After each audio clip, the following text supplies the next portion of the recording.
सभी विद्यार्थियों को मेरा नमस्कार। देखिए भैया, आज हम पाठ संख्या 4 कार्बन व उसके यौगिकों का अध्ययन करेंगे। तो सबसे पहले हम बात करते हैं कार्बन परमाणु की विशेषताएं। तो यहाँ पर देखिए, ये आपके आती है कार्बन परमाणु की विशेषताएं। सबसे पहले जो विशेषता है हम बता सकते हैं कि कार्बन परमाणु जो होता है,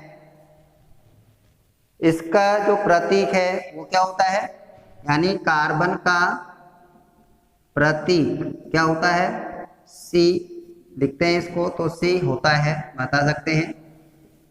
इसका जो परमाणु क्रमांक है वो क्या है, 6 होता है। बता सकते इसमें परमाणु क्रमांक 6। इसकी जो द्रव्यमान संख्या है वो कितनी होती है, 12 होती है।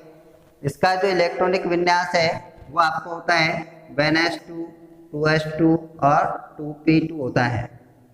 यदि हम बात करते देखिए इसकी संयोजकता की, तो इलेक्ट्रॉन के वितरण के आधार पर इसकी जो संयोजकता होती है वो 4 होती है और इसमें श्रृंखलन का गुण पाया जाता है। तो ये तो थी इसकी प्रमुख विशेषताएं। अब हम बात करते हैं देखिए कार्बन परमाणु में आबंधन की। तो आप देखेंगे इसमें कार्बन परमाणु में कौन सा आबंध होता है, तो कार्बन परमाणु में पाया जाता है सहसंयोजी आबंध। तो यहाँ पर हम बात करते हैं कार्बन के आबंध की, तो आपका होगा इसमें कार्बन में आबंध।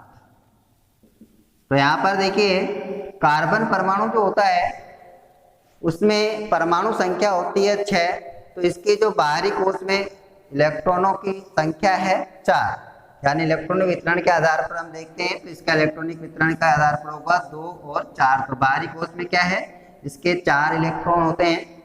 अब ये उत्कृष्ट गैस विन्यास प्राप्त करने के लिए क्या करता है, या तो 4 इलेक्ट्रॉन इसको प्राप्त कर सकता है या फिर ये खो सकता है, यानी प्राप्त करने की या खोने की इसको आवश्यकता होगी।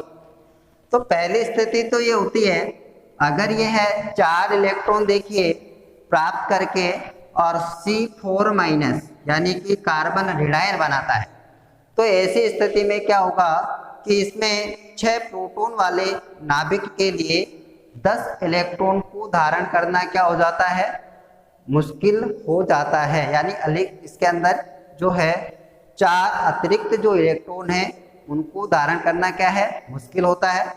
अब हम बात करते देखिए दूसरी स्थिति की।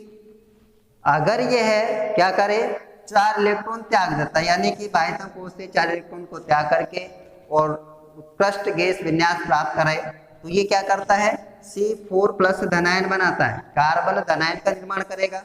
अगर ये इस प्रकार कार्बन धनायन बनाता है तो 6 प्रोटॉन वाले नाभिक के लिए क्या होता है कि 2 इलेक्ट्रॉन का कार्बन धनायन बनाने के लिए अत्यधिक ऊर्जा की आवश्यकता होती है। तो इस कारण क्या है कि ये कार्बन जो परमाणु होता है ये सहसंयोजी आबंध बना लेता है और इस समस्या से समाधान कर लेता है, अर्थात उत्कृष्ट विन्यास प्राप्त कर लेता है।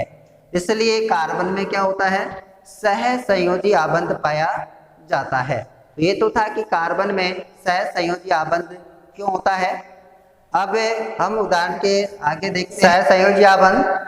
तो 2 परमाणु के बीच इलेक्ट्रॉन युग्म की साझेदारी से बनने वाला आबंध क्या कहलाता है, सहसंयोजी आबंध कहलाता है। और ऐसे यौगिक जो होते हैं उन्हें हम क्या कहते हैं, सहसंयोजी यौगिक कहते हैं।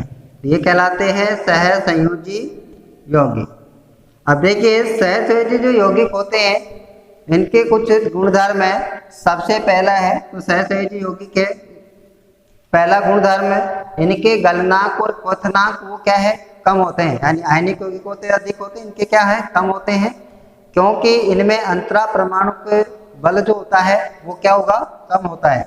तो इनके क्या है, गलनांक क्वथनांक कम होता है। दूसरा क्या है कि ये क्या है, विद्युत के कुचालक होते हैं। अब देखिए हम सहसंयोजी आबंध को समझने के लिए कुछ अणुओं की इलेक्ट्रॉन बिंदु संरचना देखते हैं। तो सबसे पहले हम बात करते हैं H2 अणु। देखिए हाइड्रोजन जो है, हाइड्रोजन का निर्माण कैसे होता है, अगर हम इसकी इलेक्ट्रॉन बिंदु संरचना देखें तो इसमें क्या एक एक इलेक्ट्रॉन युग्म यानी एक इलेक्ट्रॉन की साझेदारी होती है। तो यहाँ पर आप देखेंगे ये एक हाइड्रोजन परमाणु और साथ ही ये आप सहसंयोजी आबंध को दर्शाते हैं। ये आपका है दूसरा हाइड्रोजन परमाणु।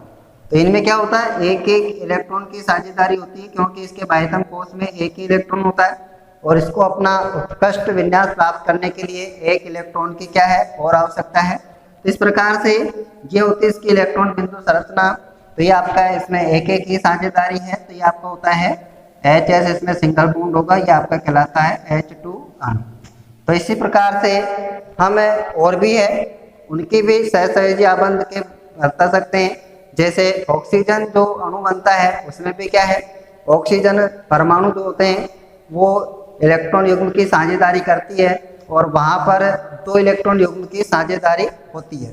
तो किस प्रकार से होती है देखिए, तो हम देखते हैं अब O2 अणु।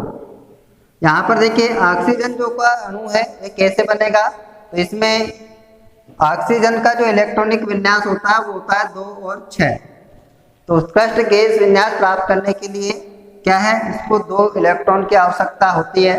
तो ये क्या करते हैं, दोनों परमाणु, दोनों ऑक्सीजन परमाणु 2 इलेक्ट्रॉन युग्म का क्या करते हैं, साझा कर लेते हैं। तो इस प्रकार से इनकी स्थिति होगी। तो यहाँ पर ये ऑक्सीजन परमाणु, ये दूसरा।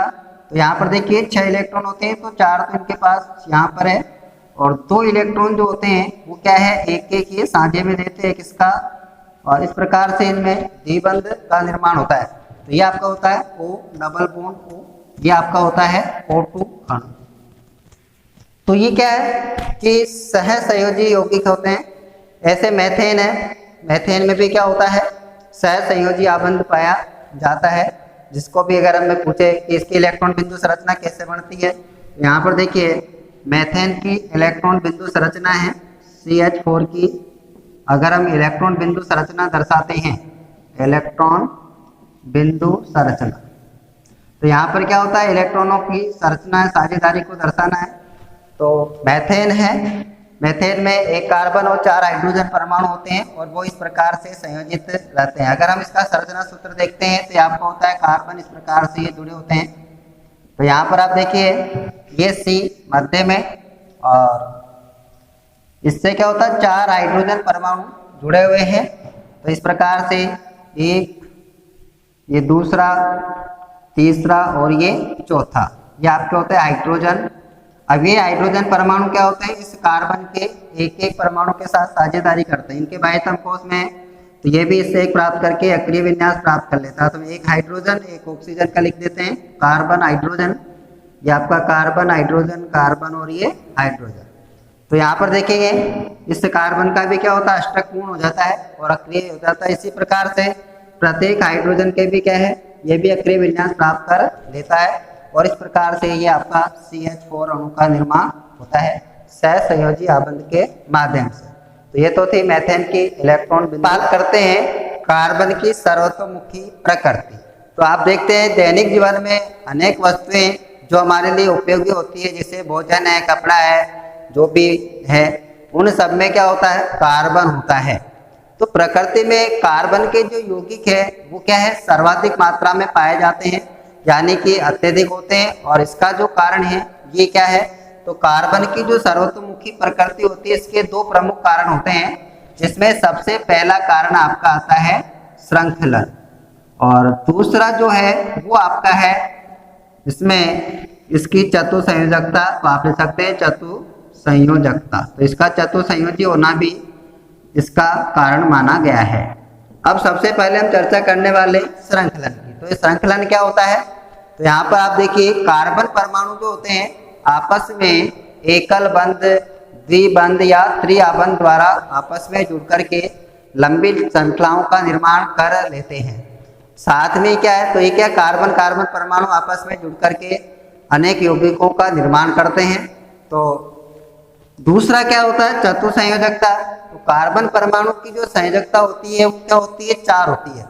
तो ये क्या है, कार्बन के अन्य 4 कार्बन परमाणुओं के अलावा अन्य जो परमाणु होते हैं, जैसे ऑक्सीजन है, नाइट्रोजन, सल्फर, क्लोरीन, जो एक संयोजी होते हैं इन सबसे क्या होता है, आबंध बना लेता है और आबंध बना करके संयोजन करके और अनेक यौगिकों का निर्माण करते हैं। इस कारण से क्या है, कार्बन जो है इसकी सर्वतोमुखी प्रकृति होती है। तो इसके ये दो कारण है, एक तो होता है श्रृंखलन और दूसरा आपका होता है चतुसंयोजन।